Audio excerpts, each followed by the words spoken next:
যদি উদ্দেশ্যমূলকভাবে কাউকে অবমাননা করার জন্য, কাউকে হেয় করার জন্য করা হয়, এগুলি ইসলামে নিষিদ্ধ। মানে কি বলবো, এটাকে যদি কেউ মনে করে যে একটা খেলতামাশার মতো, এটা ইব্রাহিম আলাইহিস সালামের সুন্নাত। রাসূল সাল্লাল্লাহু আলাইহি ওয়াসাল্লাম বলছেন যে ইয়া সুন্নাতু আবিকুম ইব্রাহিম, ইব্রাহিম আলাইহিস সালামের একটি সুন্নাহ। কুরবানি এটা একটি অত্যন্ত গুরুত্বপূর্ণ একটি ইবাদত।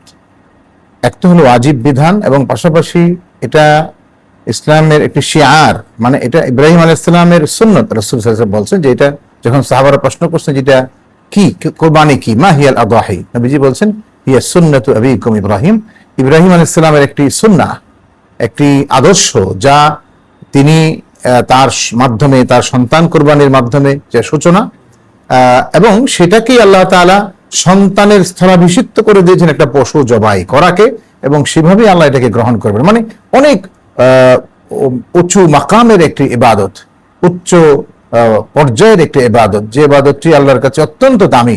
কোরবানির পশুর রক্ত মাটিতে পড়ার সাথে সাথে বান্দার গুনাহ খাতা আল্লাহ মাফ করে দেন। এমনকি রক্ত পড়ার আগেই, জমিনে রক্ত পড়ার আগে আল্লাহ বান্দাকে ক্ষমা করে দেন। এতটাই আল্লাহর কাছে একটি দামি ইবাদত।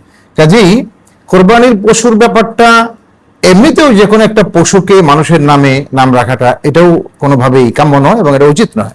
আরেক এর উপর হচ্ছে যে কোরবানির পশু, কোরবানির পশুটাকে নিয়ে একটা মানে কি বলবো, এটাকে যদি কেউ মনে করে যে একটা খেলতামাশার মতো, বা বিষয়টাকে একটা অহেতুক একটা মানে মানুষকে মজা নেওয়ার জন্য যদি করে, তাহলে কোনোভাবেই এটা কাম্য নয় এবং উচিত নয়। হ্যাঁ, বিশেষ করে কোনো একটা মানুষের নাম, সে যেই হোক না নাম, যে কোনো নামই হোক, সে নায়ক নায়িকা হোক, কোনো বড় ব্যক্তি হোক, যে কোনো মানুষের নামে এরকম একটা নাম রেখে বেটে করা। হ্যাঁ, অনেক সময় দেখা যায় গ্রামে শখ করে একটাকে নাম রাখলো বাহাদুর, একটা জমিদার ইত্যাদি, এটাও দরকার নেই। এরপরেও যদি কেউ একটা শখের বসে, এটা হয়তো এত দূষণীয় নয়। কিন্তু কোন সরাসরি কোনো ব্যক্তি, কোনো নাম, কোনো একজন, এই ধরনের যেটা করা হচ্ছে ইদানিং দেখা যাচ্ছে, এটা কোনো অবস্থাতেই উচিত নয়। এটার থেকে আমাদেরকে বের হয়ে আসতে হবে। যারা এটা করছেন, আমরা আহ্বান জানাবো যে আসলে এই ধরনের, এটা আমাদের জন্য, আমরা মুসলমান হিসেবে আমরা কোরবানি যারা দেই, এটাকে আমরা একটি গুরুত্বপূর্ণ ইবাদত মনে করি, অত্যন্ত বরকতময় ফজিলতপূর্ণ ইবাদত মনে করি। অতএব ইবাদতের সাথে এই ধরনের একটা ফালতু বিষয় যোগ করা কোনোভাবে এটা উচিত নয়। এটা যারা করছেন না বুঝে করছেন, এটা বিষয়টাকে গভীরভাবে চিন্তা করেন না, তারা হয়তো বুঝেনও না যে আসলে এটা একটা অন্যায় হচ্ছে, এটা এই কারণে এটা এরকম করে ফেলছেন অনেকেই। কিন্তু আমরা আহ্বান জানাবো যে যারা এরকম করেছেন, আপনারা সামনের দিনগুলোতে আমরা এটা দেখতে চাই না, এরকম যেন না হয়।